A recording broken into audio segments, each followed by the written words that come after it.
Still morning? Oh, man. Trying to beat the heat. Forgot we practiced early. We need to. No. What was your biggest takeaway from day two, Coach? My biggest takeaway from today was very competitive on both sides of the ball. You saw, see offense making some plays there in the passing game, and bust a run open there, and defense really competing, making plays as well. I think the highlight of the day for me was Petrie, being in a really good spot to intercept the football. Just continue. He's been a guy who's been very consistent for us, no matter where we put him, what we've asked him to do. He's just, my type of player. He's all over the field, always up for the challenge. Whatever the down is, he's going to be around the football making plays, and it was evident today. Yes. You coach and played with a lot of great athletes. Is Danielle Hunter in your top 5 type of guys as far as being a specimen and all those things? Yeah, Danielle is a very special athlete. I wish I can find a way to get the muscles that he has. He's definitely a guy who's one thing that stands out about Danielle. This guy, he works in the off season. He puts in the work to take care of his body the right way, and it's a testament to him, and hopefully younger guys are watching just what does it take to be a guy who's in his position and the caliber of player that he is. It's he's definitely one of the top athletes that I've seen, but not just an athlete. The guy plays with strength. He's smart, really great technician, and he's a really great teacher because he's doing a great job of teaching other defensive linemen how to use their hands properly. Yesterday you mentioned delegating this year. How did you come to that, and how far does that go? Does that mean allowing other people to call defensive plays, or what does that look like? Delegating for me, it looks like a lot of different things. It's just understanding I'm one person, and I just, relinquishing a lot of trust and giving a lot of trust to others to handle many things. And it's not just about play calling. There's a lot of duties that are on my plate that I give others just to see how they can grow. So as part of me as a leader, I think as a leader, you're tasked to grow and develop other leaders. So with that, you have to put people in positions to allow them to lead. And sometimes that's stepping aside and seeing them grow and being okay with the mistakes, knowing that mistakes and things will happen, but that's how you learn from it. That's how I learned best from being in the various positions that I had. Someone gave me an opportunity to do that and allow me to fail, where I learned a lot of lessons, which allowed me to be better at what I'm doing. What do you kind of have that revelation that you're trying to delegate more and give people a chance to, learn and make mistakes and grow from it? I don't think it was a revelation. It's something I've always knew, and seeing is just a matter of time and seeing when the right time is to do that. It's the second year of having Neil and Will kind of pairing together. They obviously had a lot of success last year, but how can they even improve with year two? With Danielle and Will, they just have to continue to be themselves, really improve on the small things, and that's really finishing at the top of the rush. For a lot of times we've been in the backfield. When I talk about finishing, I'm talking about finishing on the football. How many fumbles can we force as opposed to just sacks? We want to take the football away to put our offense in a good spot. So can we improve in that manner with the rushing? Not just Will, Danielle, but it's all of our rushers. What do you like what you've seen from Woody Marks both in the spring and this summer this far? Yeah, Woody he stepped in, and he's a very quiet guy, and he's efficient. He's a smart player. We put a lot on him, and he's handled it all really well. So I'm excited to see Woody actually put the pads on and see him go, against our guys out here, and also to see him in live action, see how he's done. But Woody's done a great job so far. Coach, what you made of what Sullivan Bird been able to do with the off-season workouts and a couple of days of training? One more, I didn't hear Sullivan Bird, Okay. what have you been able to make of him through off-season workouts and then through a couple of days of training camp so far? Yeah, Solomon, it really started for me. I saw Solomon start to peak in our OTA practices. I saw a guy who kind of finished up how he had that last one of his reps versus Tennessee at the end of the year, where he finished up sack fumble on a quarterback. And since he came back this offseason, he's been doing a really great job. He's consistently been in the backfield. No matter who he's going against, he's done a really great job of working his technique, really getting off the football in a violent manner, really playing faster. And that's one thing that I see from him. He's playing faster. He's not thinking. And now, he's becoming a better player because of that. And I think year 2, it slows down for everybody, right? And Solomon has definitely benefited from having some experience his first year, seeing, what we expect of him. And now he's really flourishing now in camp. When you talk about balancing, the first 2 years you said those are over, and now you're moving on. How do you balance building on that, or are you still not harping on that? Yeah, for me, I understand very quickly about our first 2 years, like with the success that we had, it was great, but you have to forget that very quickly because to me, again, it doesn't predict, it doesn't really guarantee what's going to happen now. And every year, I tell our coaches, I tell our players this, every year the team changes. You're going to have some additions to your team each and every year.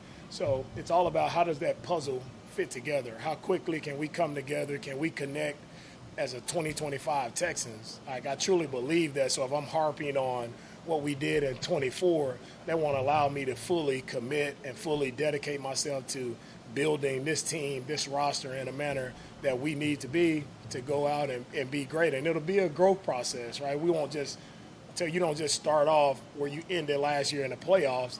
There's a lot of work that goes into getting back to that moment. It's not just guaranteed to you. So how bad do these guys want it? How bad do our coaches want it? We got to put in the work to put ourselves in that position. It's going to be, one day at a time, one game at a time, and we'll see where we end up. Coach, you look currently at Taylor Street. Yesterday you saw reps on the right side, today you saw reps on the left side. Just the importance of him learning both positions throughout the early stages of training camp. With our offensive line, you'll see a lot of guys moving around different positions, different spots. We're just trying to find the best combination of where those guys will play. And you also know at different times of the year, sometimes you lose guys, especially at the tackle position. That's one where you have to be able to, what we call have a swing tackle, where you can play right, you can play left. Especially if you're a backup player, you're either interior player or you're playing on the edge. So you have to be able to know multiple spots. And that's one thing that a lot of people don't know about the game. We take 53 guys on our roster. You take 46 guys at a game. Like, those backup players are so valuable because it's unseen, but those guys have to know multiple spots, and they're counted on to know those spots without getting as many reps as the starters. So it's really a credit to all the guys who are backup players in the league, like knowing what's on their plate, what's expected of them when they get in the game and get action and get the reps. They have to be on it mentally even better than the starters. So it's a lot that's on guys' plate when you are those type of players, and I always tip my hat to guys who are in those positions. Will Anderson mentioned that he felt like he matured over this offseason. For a guy who's already seems like he's ahead of his age, how have you kind of seen that this offseason, this maturity? Yeah, Will is definitely, I think, mature for his age. He's always felt very mature for his age. Even our first time interviewing him on this 30 visit, like for him, he sat down in a room and he really commanded the room, had all great answers. So to see a guy like that is still in his mind, looking to grow, looking to become a better, not only player, but a better man off the field. It doesn't surprise me because that's who Will is. As a coach, This year, in the spring, you mentioned Justin Watson as impressive and stand out for you in the offseason. Tell me how you're seeing him there. Justin's been the same. What I like about it, he's consistent, right? Every day he shows up, he's consistent. He's exactly where he's supposed to be, getting the proper route depth, plays with great hands. He plays multiple spots, really smart player. So, he's just consistent, and that's a lot to be said. That's what being a pro is about. It's about being consistent, knowing who you are, showing up every single day, and not wavering, and that's who Justin is. We'll take a couple more. Will and Danielle, some of the line kind of want to go to the next level and finishing more, super tackles, that nature. But last year, you got a really good impression of the quarterback. What's kind of your how do you balance getting pressure versus getting the sacks in terms of your evaluation?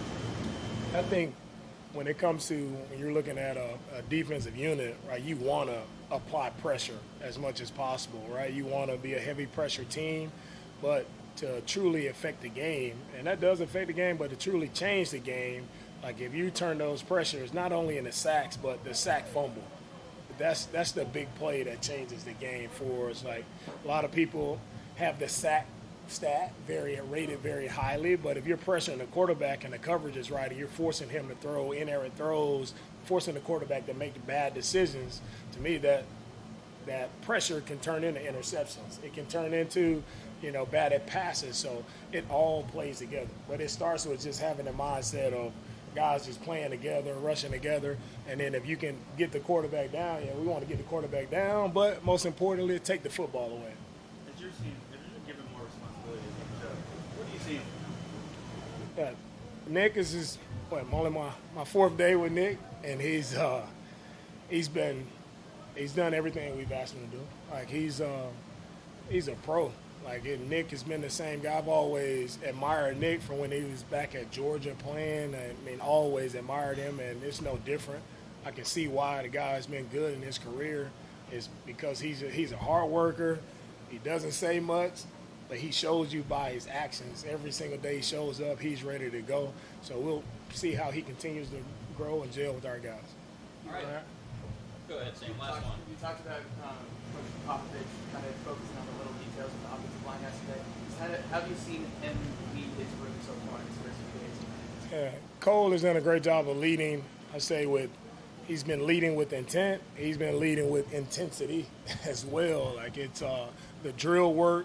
He's definitely on it. Like it all starts there for me with O-line. It's about basic fundamentals and being consistent. And Cole has done that. He's been consistent with his communication with the guys. He knows how to be intense when he needs to be intense, and he knows how to love the guys up when they need to be loved up. So he's done a great job of coaching those guys. Thank you, Coach. All right, appreciate it. Have a good day.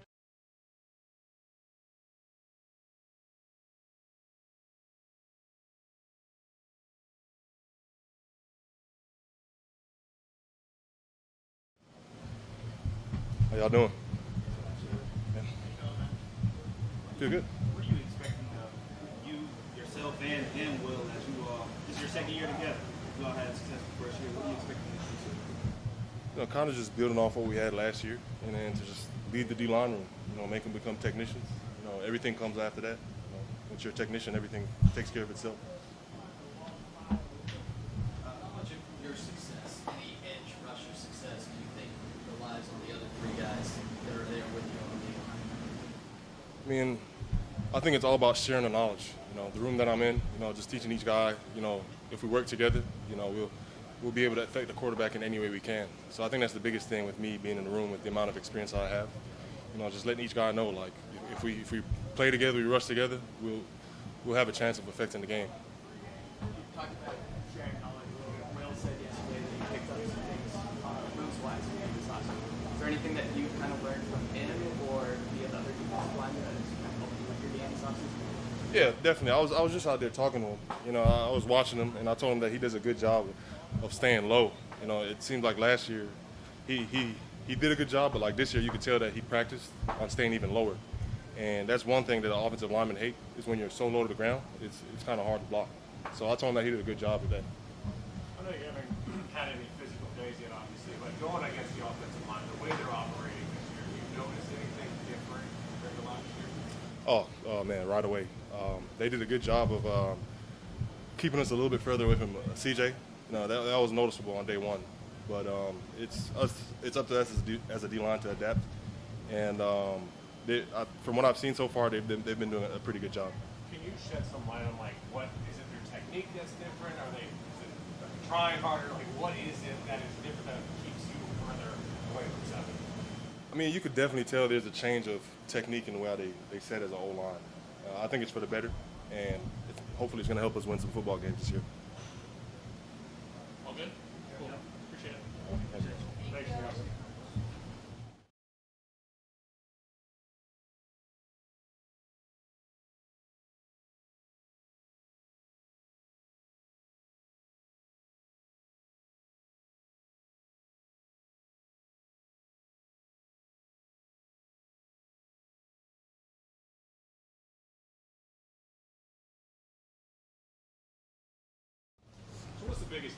in your room, just culturally this year compared to last year? I think attitude.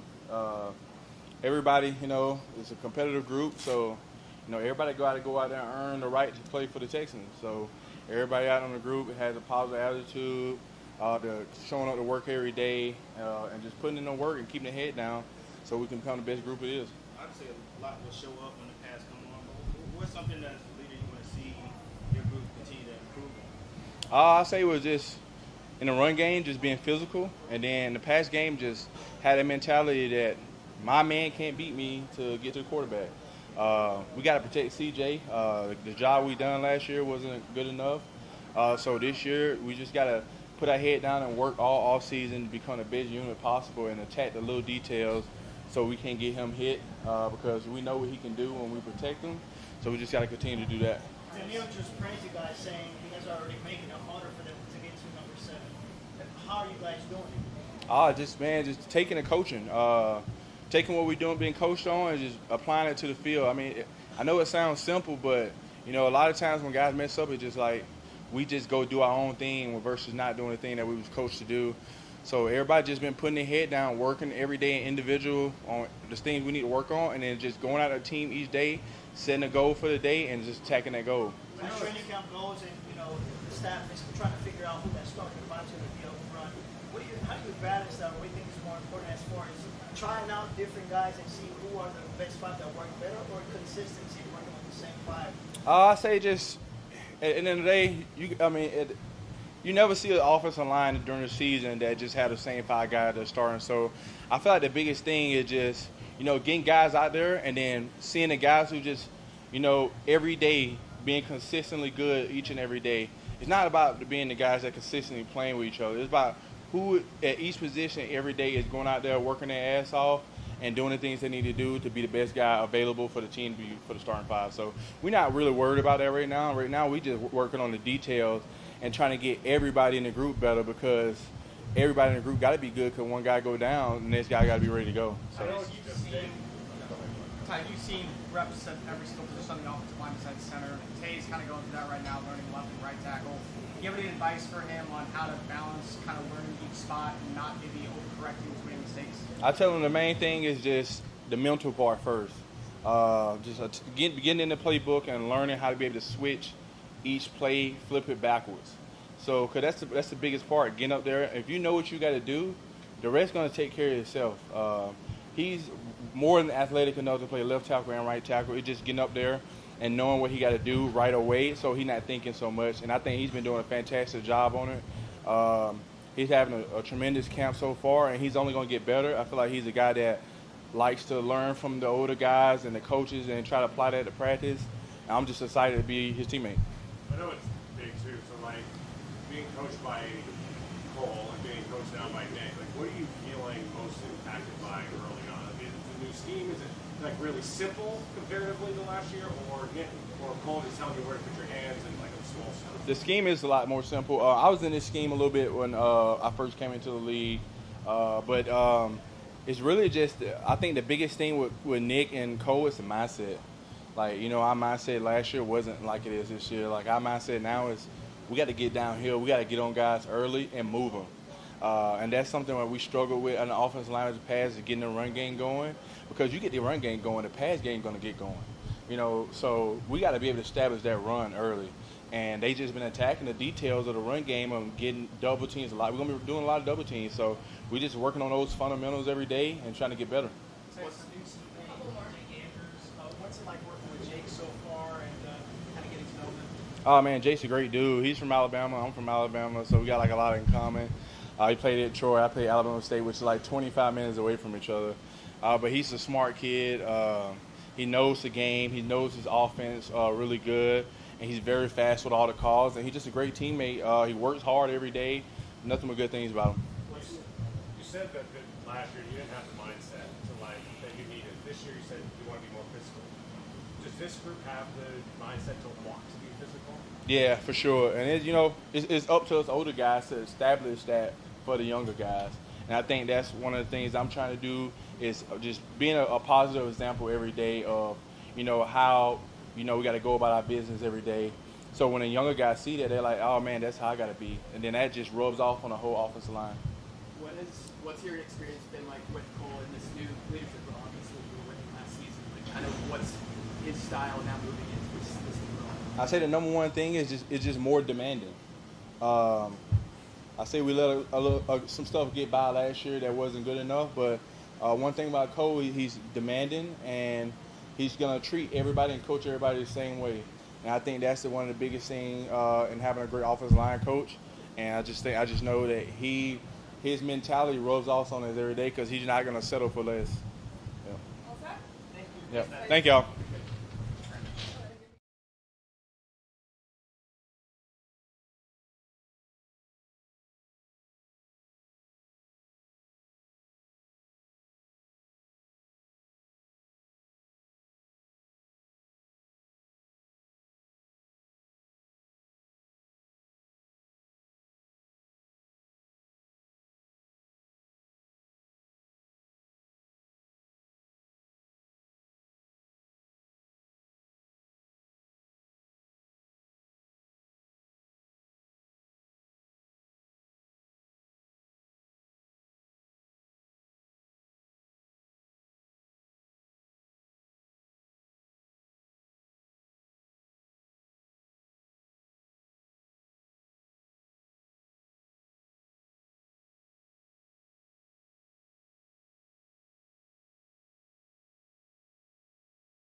you guys doing? Good. Good to see everybody. Think about the defense. We were talking to Will Anderson about this yesterday about how great the defense could be. What do you think the traits you see in the defense that can take it to the next level? Man, every year is a new year.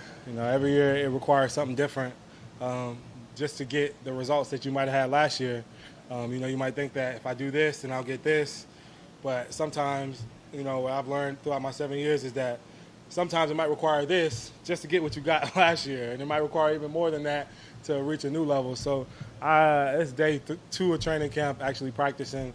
I couldn't even tell you, man. You just got to take it literally one day at a time. That's kind of my motto to myself now, is just one day at a time, focus on the day, stay in that moment, try to get the most out of it. Azeez, you went to the Cover 1 elite camp over in Puerto Rico with Eric Stingley's father, and you were around, not only your teammates, but a bunch of other defensive backs. Did you do that intentionally so that you could improve on your pass coverage, or just team bond and just pick some of their brains?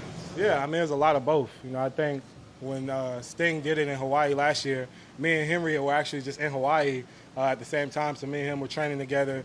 And I'm like, man, Sting and them are in the same island as us. They're just on the other side. So I told Sting and his dad when I seen him during the season last year that I wanted to make sure that I came out there because it is, you're talking about obviously one of the best corners in the league now.